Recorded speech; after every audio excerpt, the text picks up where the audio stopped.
poštovani potpredsjedniče Hrvatskog sabora, akademiče Reiner, poštovana državna tajnice, gospođo Dražena Vrselja sa svojim suradnicima, zaboravio sam i gospođu Kristinu Zadro Omrčen, kolegice i kolege vladajući, kolegice i kolege iz oporbe. Mi danas raspravljamo o zakonu koji se predstavlja kao tehnički. Radi se u stvari o jednostavnim izmjenama koje Ministarstvo kulture tim izmjenama preuzima poslove, tako ću se izraziti, Grada Zagreba. No, mi u Mostu držimo da je važno uvijek kad govorimo o svakom zakonu ne ići šire izvan teme, jer mi govorimo o tom zakonu, nego, evo, ljevica Možemo mi se ruga i smije, ali to je njihov način ponašanja i ophođenja, ja nikad neću pasti na takvu razinu, nego ići u srž i u dubinu. A koja je dubina? Vidjeli smo danas, oni se smiju, napadaju nas da, ne znam, mi kad smo kritizirali u kulturi dodjelu sredstava Miloradu Pupovcu, njegovom Srpskom narodnom vijeću, 22 milijuna eura samo u prvih 8 mjeseci, onda oni lijepe etikete, pa nitko od nas nema ništa protiv Srba kao naroda. To su naši prijatelji, mi s njima živimo.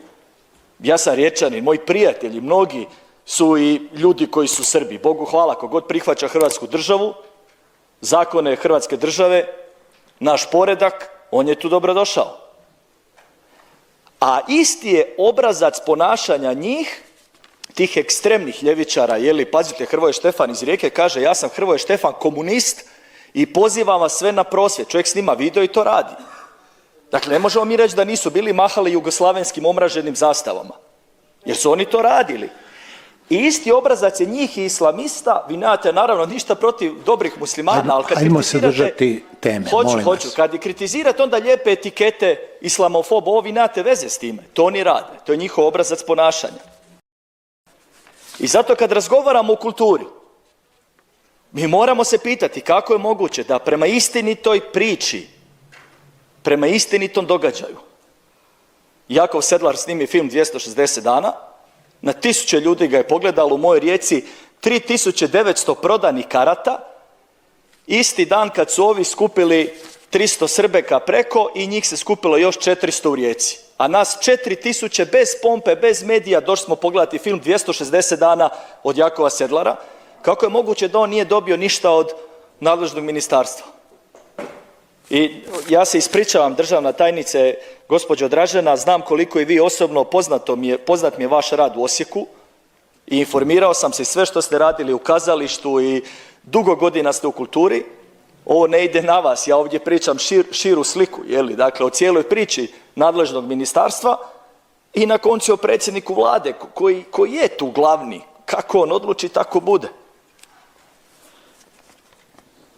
Važno je da o tome razmišljamo što mi financiramo i kakvu kulturu mi želimo vlastitim financiranjem i ulaganjem svojih sredstava. To je ključ svega.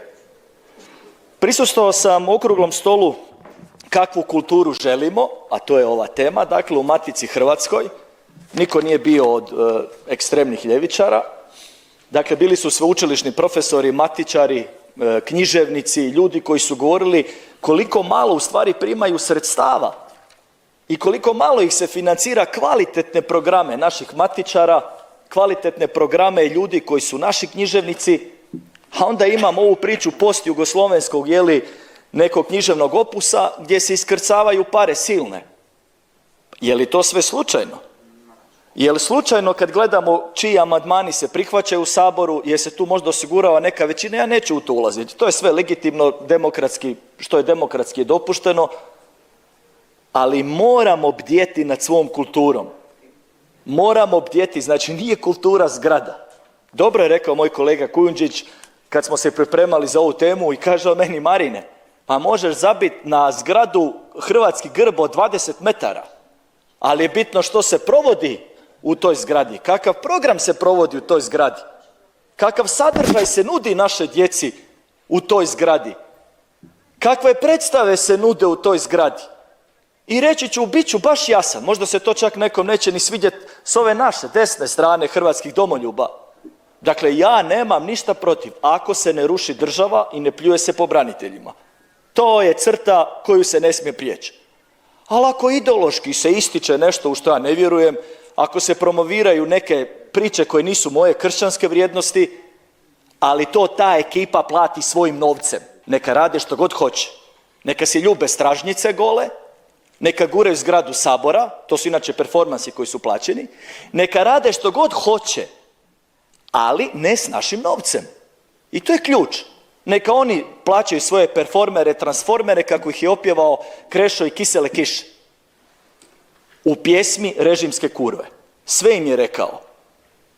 Sve im je rekao. Fejkeri od umjetnika u stvari žive na sisi, dobivaju ogromne pare i onda izlaze kako šta treba za ove prosvjede, za one prosvjede, tu je ekipa i tako dalje. Ali dogorit će njihova svića. Ničija nije gorila vječno, pričam političkim jezikom naravno. Pa neće ni njihova. Zato vas molim, privodim kraju, molim vas da uvijek razmišljamo što mi financiramo kao država, kamo mi guramo svoj novac i koje programe mi nudimo našim građanima. Donose li ti programi dobro? Donose li oni neku dodatnu vrijednost? Donose li oni, govore li oni o ljubavi? Govore li oni o dobru, o nadi? Ili rade na nekoj destrukciji? Hvala vam.